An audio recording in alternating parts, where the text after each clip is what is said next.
오늘 다시 살아납니다. 마지막 시간. 오늘의 말씀의 제목을 먼저 읽어보겠습니다. 시작.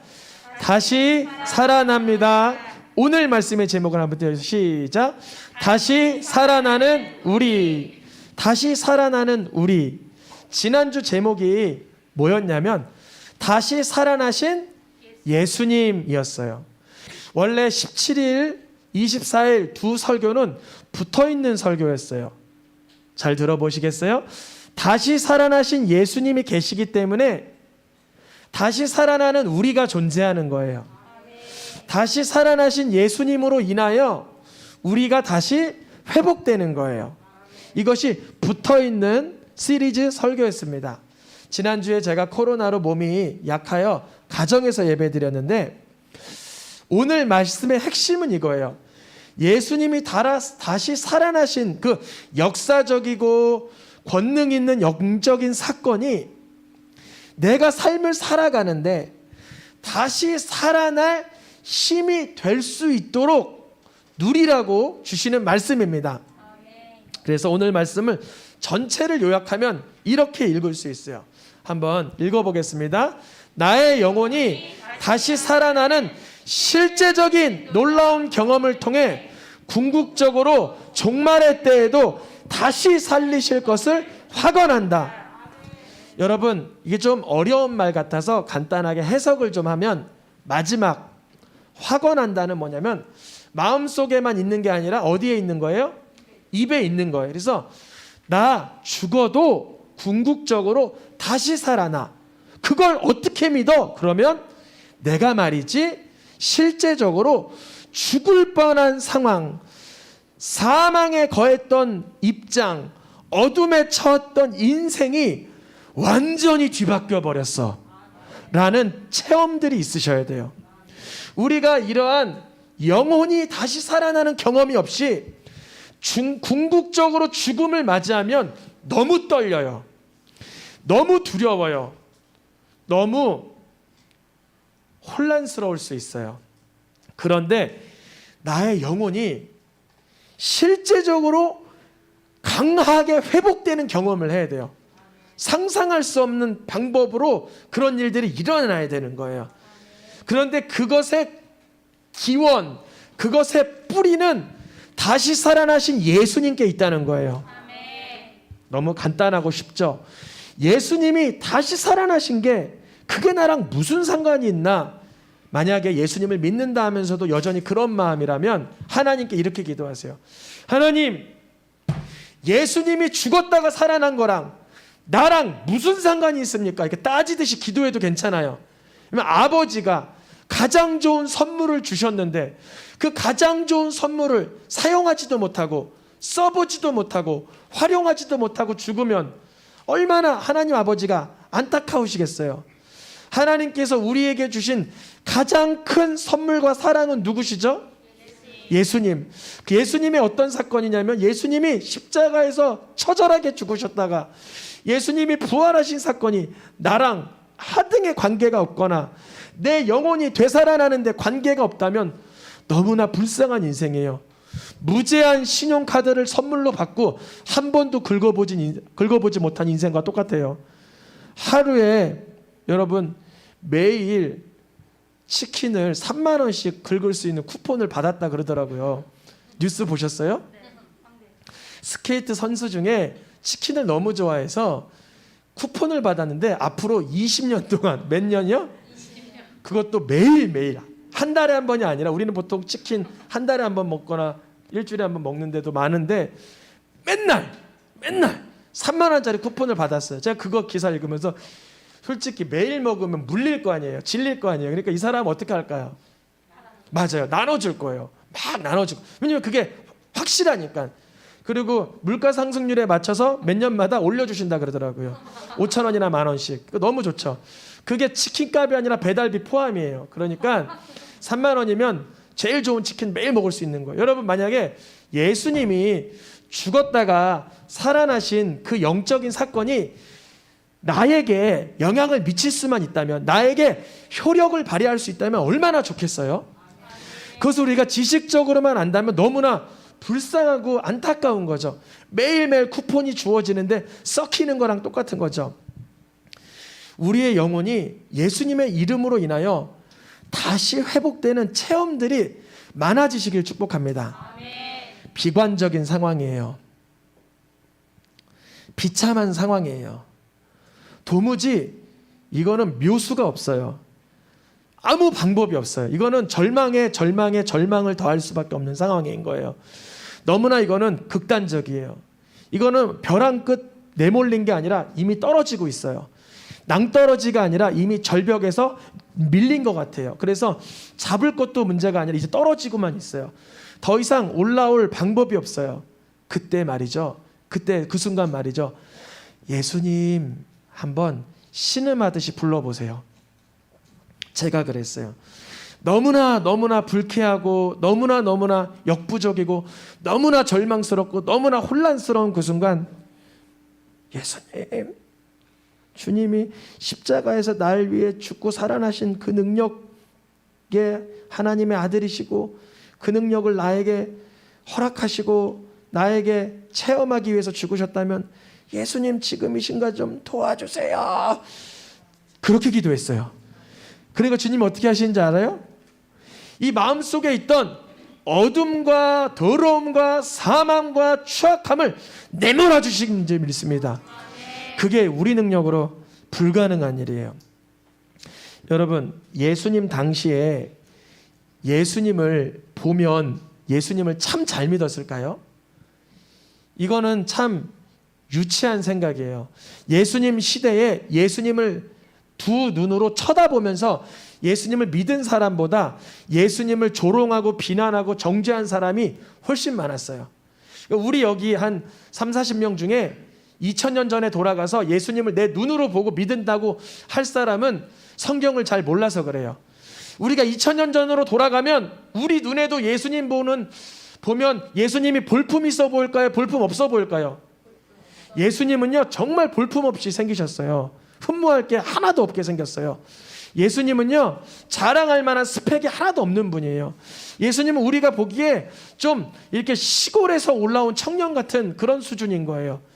내가 예수님을 두 눈으로 봐도 우리는 예수님을 온전하게 하나님의 아들이다라고 믿을 만한 사람이 여기 거의 없어요. 그 예수님을 어떻게 믿는가?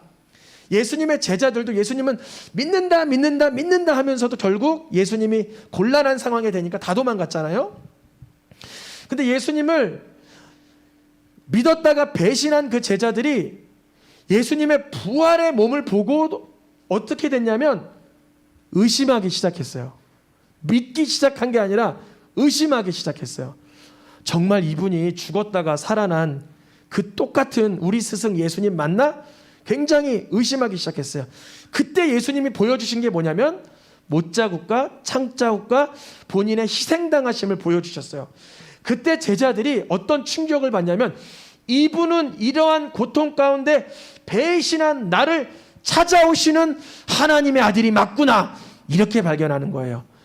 예수님을 비인격적으로 믿은 게 아니라 예수님과의 끈끈한 관계 속에서 우리는 그분을 배신하고 저주하고 조롱하고 핍박하고 도망갈 수밖에 없었던 처참한 죄인인데 그 예수님은 하나님의 아들이시면서 다시 살아나셔서 굳이 한다는 일이 사랑한다, 평안하라, 우리에게 찾아오셔서 상처나고 구멍난 모습을 보이며 내가 하나님의 아들이라고 예수님을 3년 동안 따라다녔던 제자들에게 다시 나타나실 때 인격적인 조우가 형성되는 거예요.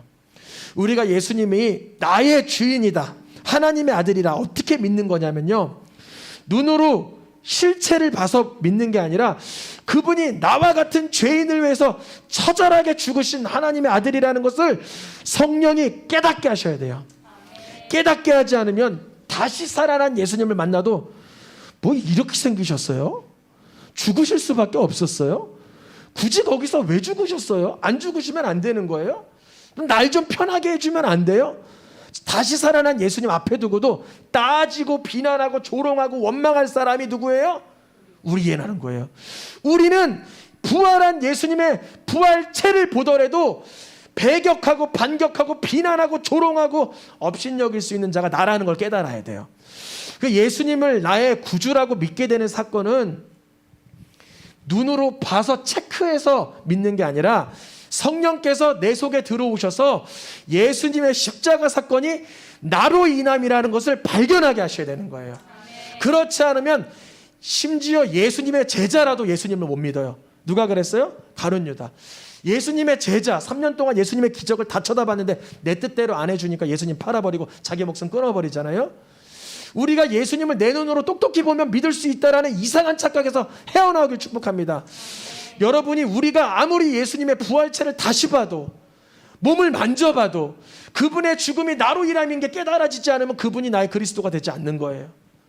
예수님의 11제자, 그 11제자가 왜 죽기까지 예수님을 증거했죠? 예수님이 나를 위해서 죽으셨다라는 게 확인된 거예요. 그래서 가르쳐서 되는 게 아니에요. 우리 아이들에게 야, 예수님이 누구 때문에 죽었어? 그러면 그때 어떤 아이는 확신에 차서 저 때문에요. 어떻게 해야 될까? 제가 용서하고 양보하고 희생해야죠. 이렇게 되는 아이가 있는가 하면 예수님? 아빠 때문에 죽었지? 예수님? 글쎄 죽었어. 이렇게 반응하는 아이들도 있어요. 그러면 그거는 여전히 그 마음속에서 예수님의 죽으심과 나의 삶과의 괴리가 엄청난 거예요. 아주 그냥 태양보다 더 먼 괴리감인 거예요. 어떻게 해야만 다시 살아나신 예수님이 우리를 다시 살아나게 하시는가? 이게 너무 중요한 오늘 포인트인데요. 그것은 예수님이 말씀하셨어요. 이미 약속하셨는데 이렇게 말씀하셨어요. 내가 떠나야 된다.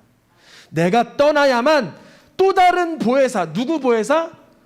또 다른 보혜사를 보내줄 거다. 그 보혜사는 너희와 영원토록 계속 같이 있을 거다 그러셨어요. 그분이 누구냐? 보혜사 옆에 곧 성령님 이렇게 기록되어 있어요.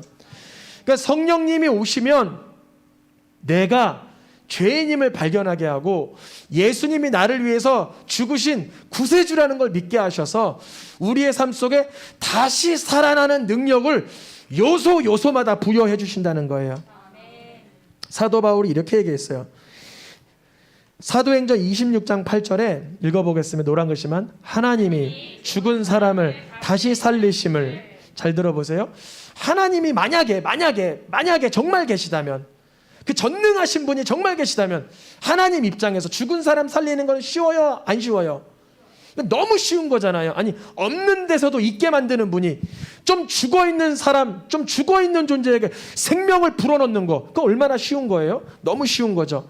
그래서 사도 바울이 복음 전할 때 죽었다 살아나는 문제를 그렇게 난감하게 생각하지 말라는 거예요.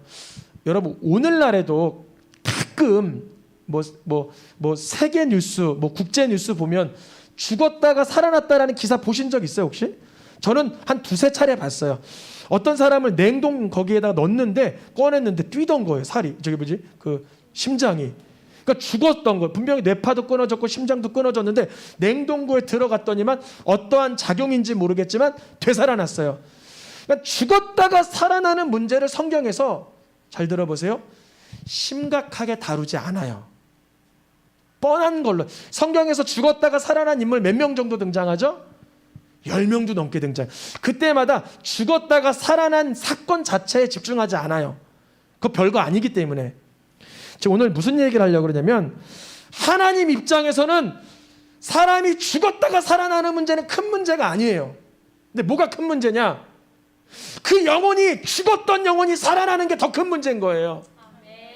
죄에 죽었던 영혼이, 저주에 죽었던 영혼이, 좌절에 쓰러졌던 영혼이, 낙심의 바닥을 쳤던 영혼이 예수님의 사건으로, 예수님의 그 십자가 사건으로 인해서 되살아나는 것을 가장 큰 사건으로 봐요.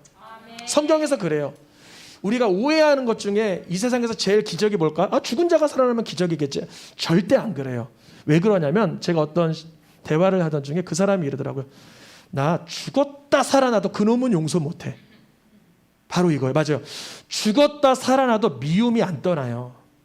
사람이 정말 물속에 꼬르로 잠겨서 2시간 있다가 나와요. 그건 죽죠. 근데 그 사람을 말도 안 되지만 막 심폐소생해서 살려놨어요. 그럼 그 사람이 죽었다 살아났다. 나 이제 인생 제대로 살아봐야지. 착하게 살고 선하게 살고 의롭게 살고 미워하지 않고 용서하고 살아야지. 그렇게 안 돼요. 그냥 죽었다가 살아난 것뿐이에요. 성경에서 죽었다 살아나는 문제는 우리가 생각하는 것처럼 심각하게 안 다뤄요. 성경에서 정말 심각하게 다루는 건 뭐냐? 그 영혼이 하나님께로부터 떠났던 영혼이 돌이켜지는 상태를 가장 기적으로 보는 거예요.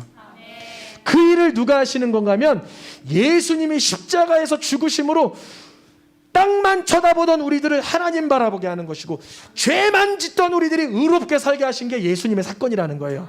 그래서 다시 살아나는 우리라는 건 뭐냐면, 우리 중에 어떤 사람이 시름시름 죽어가는데 체력이 아주 좋아졌네, 다시 살아났어, 이런 육신적인 면모만을 얘기하는 게 아니라 그 영혼이 하나님을 갈망해 본 적이 없는데, 하나님을 사모해 본 적이 없는데, 무릎 꿇어 기도해 본 적이 없는데, 애통해 본 적이 없는데 하나님을 향해 마음이 열리는 거, 하나님을 향해서 사모함이 생기는 거, 바로 제가 그랬어요.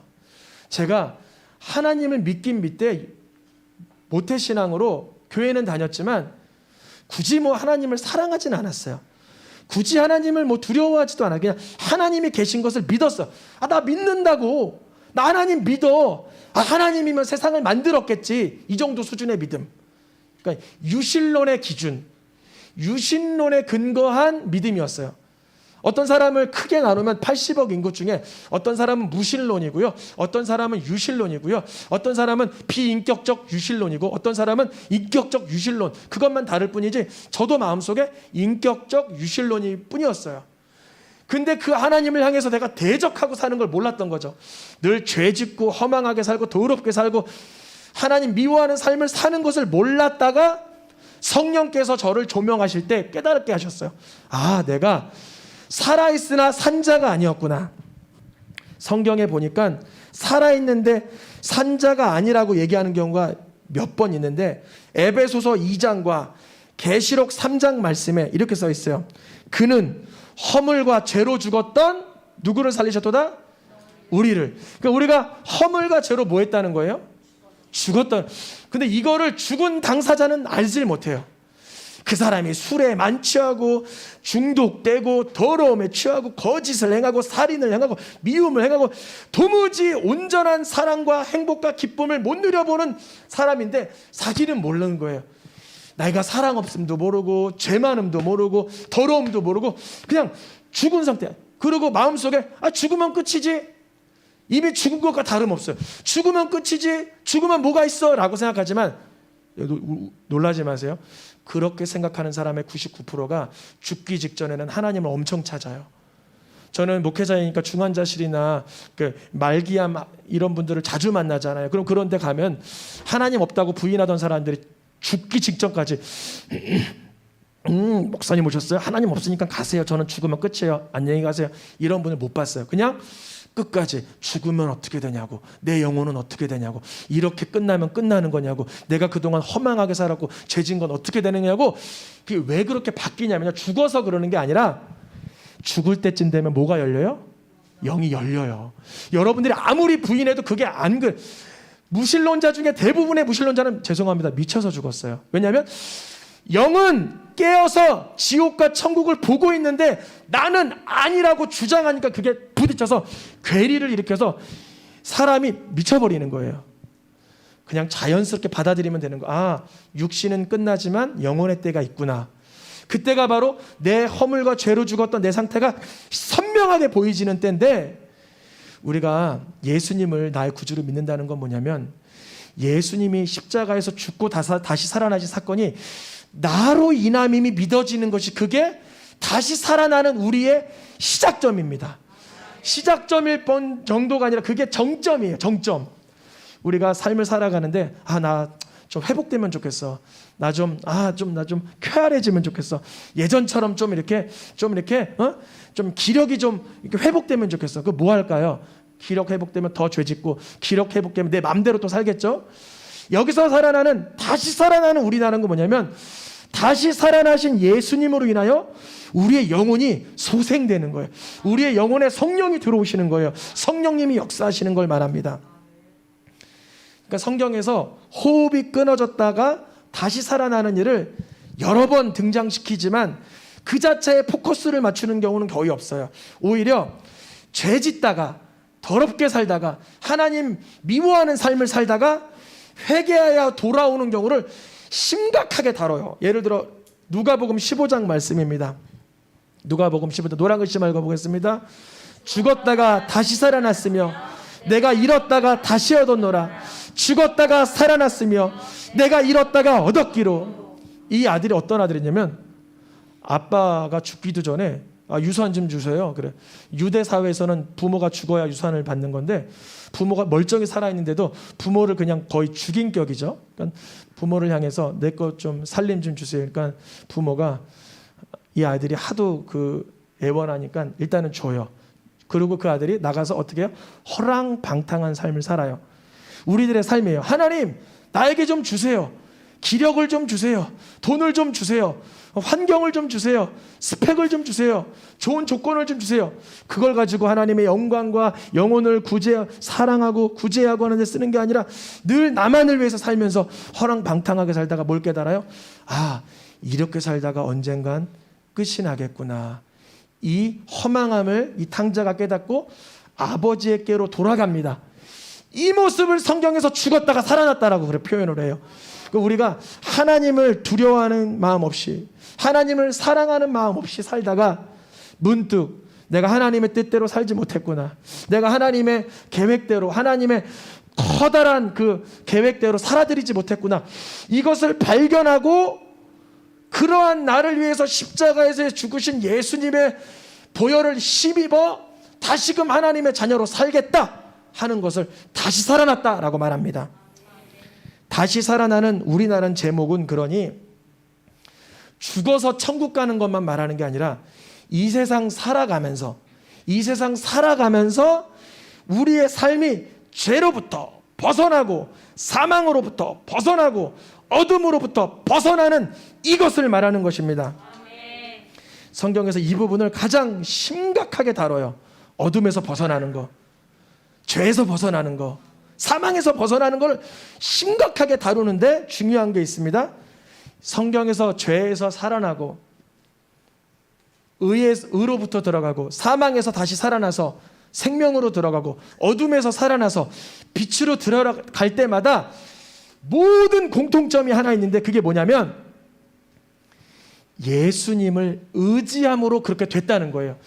예수님의 이름을 부름으로 그렇게 됐다는 거예요. 즉 다시 살아나신 예수님을 통해서 내가 다시 살아나는 영적인 경험을 매일처럼 해나간다는 거예요. 오늘 여러분 처음 배운 찬양 두 번째 가사 띄워주시겠어요? 너무 중요한 메시지가 그 안에 담겨 있는데요.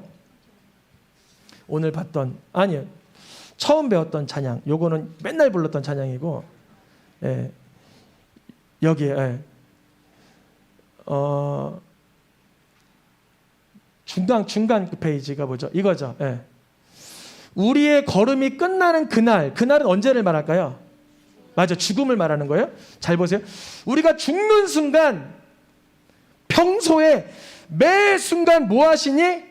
맞아요. 함께 하신 이가 언제? 끝날에도 다시 안아주신다는 거예요. 이게 비밀이에요. 그러니까 우리가 이 세상 살아갈 언젠간 내가 천국 가겠지가 아니라 오늘날 내가 걸어가고 있는 이 순간 매 순간마다 예수님의 이름으로 다시 살아나는 영적인 경험을 누리시길 축복합니다. 그게 권리이며 책임이며 비장의 카드인 거예요. 내가 힘이 없어요. 건강이 약화됐어요. 상황이 안 좋아요. 형편이 어려워요. 예수님, 이러한 나의 형편과 성품과 상황을 아시지요. 건져주세요. 회복하게 해주세요. 더 복되게 해주세요. 하나님의 뜻대로 인도해 주세요. 라고 매 순간마다 그렇게 살아감으로 끝날 함께 하시리가 확언되는 거예요. 확실히 고백되는 거예요.